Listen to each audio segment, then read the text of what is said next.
नित नियम से सुनी जाने वाली कार्तिक मास की 5 कथा। एक बुढ़िया थी, वो बहुत ही गरीब और अंधी थी। उसके एक बेटा और बहू थे।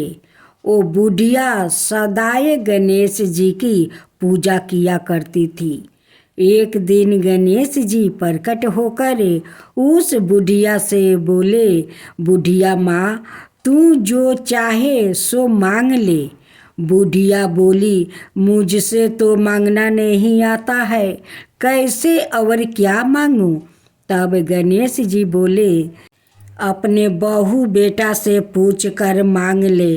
तब बुढ़िया ने अपने बेटे से कहा, गणेश जी कहते हैं तू कुछ मांग ले, बता मैं क्या मांगूं।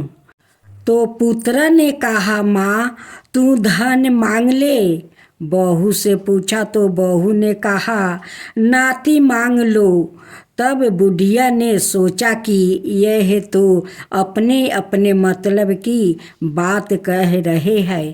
अंत में उस बुढ़िया ने पड़ोसिन से पूछा तो उसने कहा, बुढ़िया तू तो थोड़ी दिन जिएगी, क्यों तू धन मांगेगी और क्यों नाती मांगेगी। तू तो अपनी आंखें की रोशनी मांग ले, जिससे तेरी जिंदगी आराम से कट जाए। इस पर बुढ़िया बोली, यदि आप पसंद है तो मुझे 9 करोड़ की माया दे दो, निरोगी का काया दे दो, अमर सुहाग दो, आँखों की रोशनी दो, नाती दो, पोता दो और सब परिवार को सुख दो और अंत में मोक्ष दो। यह सुनकर तब गणेश जी बोले, बुढ़िया माँ, तूने तो हमें ठगा लिया। फिर भी जो तूने मांगा है वचन के अनुसार सब तुझे मिलेगा। और यह कहकर गणेश जी अंतर्ध्यान हो गए। उधर बुढ़िया माँ ने जो कुछ मांगा वो सब कुछ मिल गया। हे गणेश जी महाराज, जैसे तूने उस बुढ़िया माँ को सब कुछ दिया वैसे ही सबको देना। अब आप सुने माँ लक्ष्मी की व्रत कथा। एक बार महालक्ष्मी का त्योहार आया। हसीनापुर में गांधारी ने नगर की सभी स्त्रियों को पूजा का निमंत्रित दिया, परंतु कुंती से नहीं कहा। गांधारी का 100 पुत्र ने बहुत सी मिट्टी लाकर एक हाथी बनाया और उसे खूब सजाकर महल में बीचों बीच स्थापित किया। सभी स्त्रियों पूजा के थाल लेकर गांधारी का महल में जाने लगी। इस पर कुंती बड़ी उदास हो गई। जब पांडवों ने कारण पूछा तो उन्होंने बता दिया कि मैं किसकी पूजा करूं। अर्जुन ने कहा, माँ तू पूजा की तैयारी करो, मैं तुम्हारे लिए जीवित हाथी लाता हूँ। इधर माता कुंती ने नगर में ढिढोरा पिटवा दिया और पूजा की विशाल तैयारी होने लगी। उधर अर्जुन ने बाण के द्वार सरग से ऐरावत हाथी को बुला लिया। इधर सारे नगर में शोर मच गया कि कुंती के महल में सरग से इंद्र का ऐरावत हाथी पृथ्वी पर उतर कर आया है, उसे पूजा जाएगा। समाचार को सुनकर नगर के सभी नार नारियां, बालक एवं वृद्धों की भीड़ एकत्र होने लगी। उधर गांधारी का महल हलचल मच गई। वहाँ एकत्र हुई सभी महिलाएं अपनी अपनी थलियाँ लेकर कुंती का महल की ओर जाने लगी। देखते ही देखते कुंती का सारा महल ठसाठस भर गया। माता कुंती ने ऐरावत को खारा करने हेतु अनेक रंगों के चौका पुरवा कर नवीन रेशमी वस्तु बिछवा दिया। नगरवासी स्वागत की तैयारी में फूल माला अबीर गुलाल केसर हाथों में लिए पंचित वृद्ध खड़े थे। सब सरग से ऐरावत हाथी पृथ्वी पर उतरने लगा तो उसके आभूषणों की धावानी गूंजने लगी। ऐरावत का दर्शन होते ही जय जयकारा का नारा लगने लगा। संध्या काल का समय इंद्र का भेजा हुआ हाथी ऐरावत माता कुंती का भवन का चौके पर उतर आया। तब सब नार नारियों ने पुष्पा माला अबीर गुलाल केसर आदि सुगंधित पदार्थों चढ़ाकर उसका स्वागत किया। राज्य पुरोहित द्वारा ऐरावत पर महालक्ष्मी जी की मूर्ति स्थापित करके वेद मंत्रोच्चारण द्वारा पूजन किया गया। नगर वासियों ने भी महालक्ष्मी पूजन किया। फिर अनेक प्रकार के पकवान लेकर ऐरावत को खिलाया और यमुना का जल उसे पिलाया गया। राज्य पुरोहित द्वारा आश्वासित वचन करके महिलाओं द्वारा महालक्ष्मी का पूजन कराया गया। 16 गांठों वाला डोरा लक्ष्मी जी को चढ़ाकर अपने अपने हाथों में बांध लिया। ब्राह्मणों को भोजन करवाया गया। दक्षिणा का रूप में स्वर्ण आभूषण वस्तु आदि दिया गया। तत्पश्चात महिलाओं ने मिलकर मधुर संगीत लहरियों के साथ भजन कीर्तन कर संपूर्ण रात्रि महालक्ष्मी व्रत का जागरण किया। दूसरे दिन परात राज्य पुरोहित जी का द्वारे बड़े मंत्रोच्चार का साथ जलाशय में महालक्ष्मी जी की मूर्ति का विसर्जन किया गया और ऐरावत हाथी को सम्मान से विदाई कर इंद्रलोक भेज दिया गया। अब आप सुनेंगे तुलसी विवाह कथा। देवठानी एकादशी का पावन दिन भगवान शालिग्राम और माता तुलसी का विवाह किया जाता है। हिंदू धर्म में इस दिन का बहुत अधिक महत्व होता है। धार्मिक मान्यताओं के अनुसार भगवान शालिग्राम और माता तुलसी का विवाह करने से वैवाहिक जीवन सुखमय हो जाता है। इस पावन दिन विधि विधान से पूजा अर्चना कर व्रत कथा पढ़नी चाहिए। जलंधर नाम का एक पराक्रमी असुर था जिसका विवाह बिंदा नाम की कन्या से हुआ। बिंदा भगवान विष्णु की परम भक्त थी और पतिव्रता भी थी। इसी कारण जलंधर अजय हो गया। अपने अजय होने पर जलंधर को अभिमान हो गया और वो स्वर्ग की कन्याओं को परेशान करने लगा। दुखी होकर सभी देवता भगवान विष्णु की शरण में गया और जलंधर के आतंक को समाप्त करने की प्रार्थना करने लगे। भगवान विष्णु ने अपनी माया से जलंधर का रूप धारण कर लिया और छल से बिंदा का पतिव्रता धर्म को नष्ट कर दिया। उसने जलंधर की शक्ति छीन हो गई और वो युद्ध में मारा गया। जब बिंदा को भगवान विष्णु का छल का पता चला तो उसने भगवान विष्णु को पत्थर का बन जाने का श्राप दे दिया। देवताओं की प्रार्थना पर बिंदा ने अपना श्राप वापस ले लिया, लेकिन भगवान विष्णु बिंदा का साथ हुए छल का कारण लज्जित थे और बिंदा को श्राप को जीवित रखने का लिए उन्होंने अपना एक रूप पत्थर रूप में प्रकट किया जो शालिग्राम कहलाया।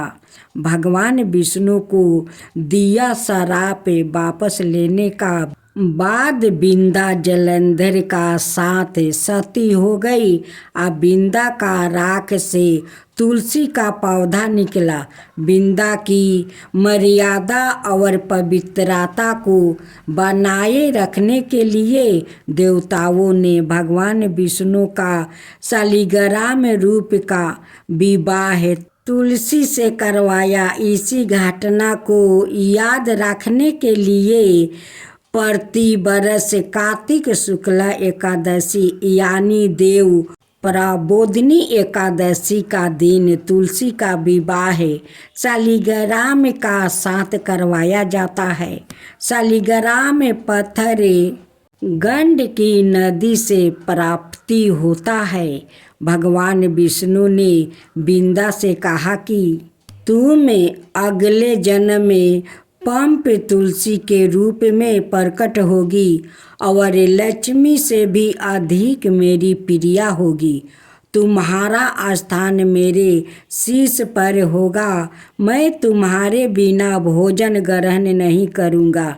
यही कारण है कि भगवान विष्णु का प्रसाद में तुलसी अवश्य रखा जाता है। बिना तुलसी का अर्पित किया गया प्रसाद भगवान विष्णु स्वीकार नहीं करते हैं। अब सुने धर्मराज जी की कथा। किसी गांव में एक बुढ़िया रहती है। वो बहुत नियम धर्म से व्रत रखा करती है। एक दिन भगवान का घर से यमदूत उसे लेने आ गया और वो उनके साथ चल पड़ी। चलते चलते एक गहरी नदी आई तो यमदूत बोले कि माई तूने गौ दान की हुई है या नहीं। बुढ़िया ने उनकी बात सुनकर मन में श्रद्धा से गाय का ध्यान किया तो वहाँ उनके समझ आ गई और बुढ़िया उस गाय की पोंछ पकड़कर नदी पार कर गई। ओ यमदूत का साथ फिर आगे बढ़ी तो काले कुत्ते आ गया। यमदूत फिर बोले कुत्ते को खाना दिया था। बुढ़िया ने मन में कुत्तों का ध्यान किया तो वो रास्ते से चला गया। अब बुढ़िया फिर से आगे बढ़ने लगी तो रास्ते में कौआ ने उसके सिर में चोंच मारनी शुरू कर दिया।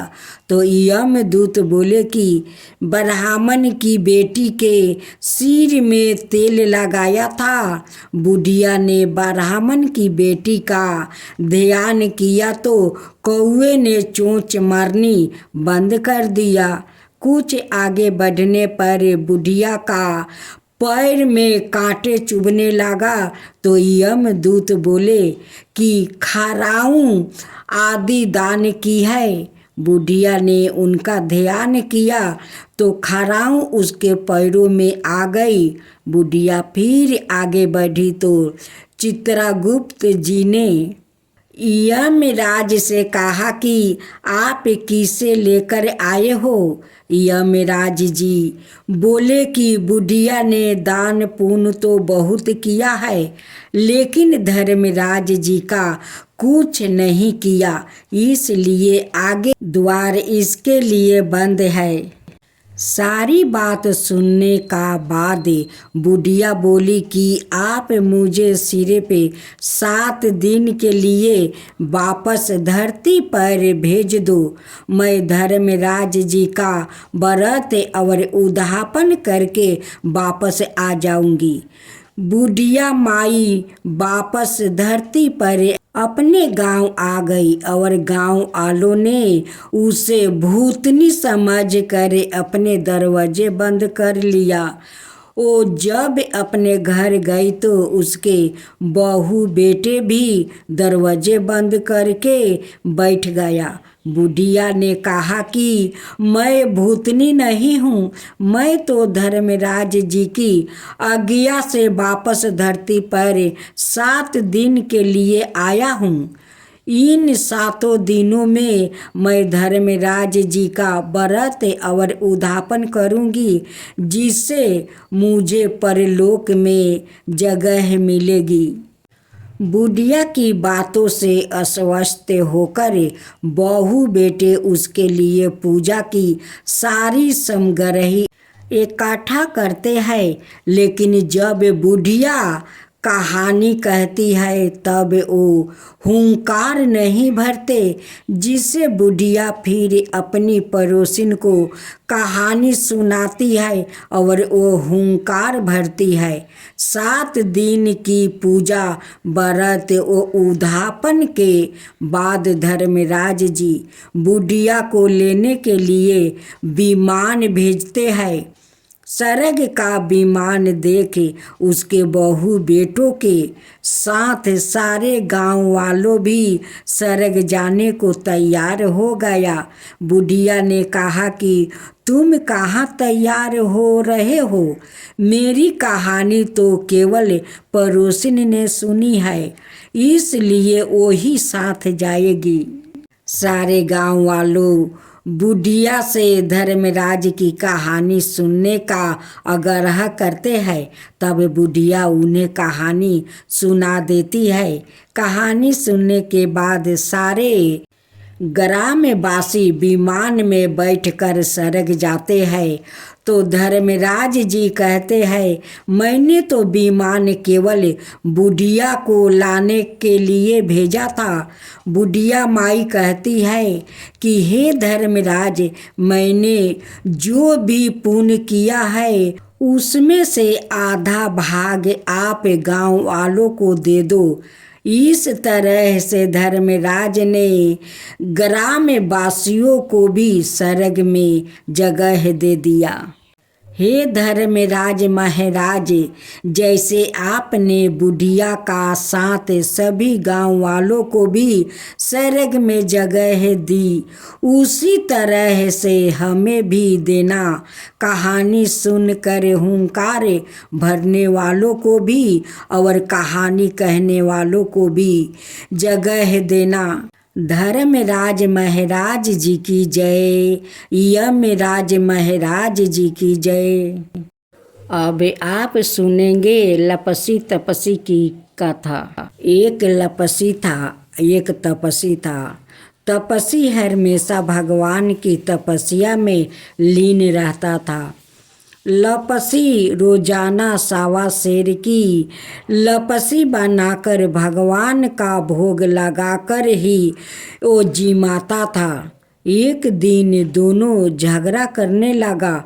तपसी बोला, मैं रोज भगवान की तपस्या करता हूँ, इसलिए मैं 12 हूँ। लपसी बोला, मैं रोज भगवान को 1.25 सेर लपसी का भोग लगाता हूँ, इसलिए मैं 12 हूँ। नारद जी वहाँ से गुजर रहे थे। दोनों को झगड़ता देखकर रुके और उनसे पूछा कि तुम क्यों लड़ रहे हो? तपसी ने खुद का 12 होने का कारण बताया और लपसी ने अपना कारण बताया। नारद जी बोले, तुम्हारा फैसला मैं कर दूंगा।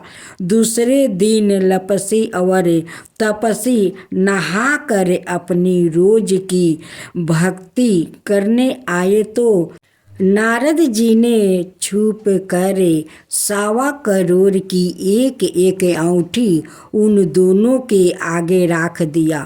तपसी की नज़र जब अंगूठी पर परी तो उसने चुप कर औंठी उठाकर अपने नीचे दबा लिया।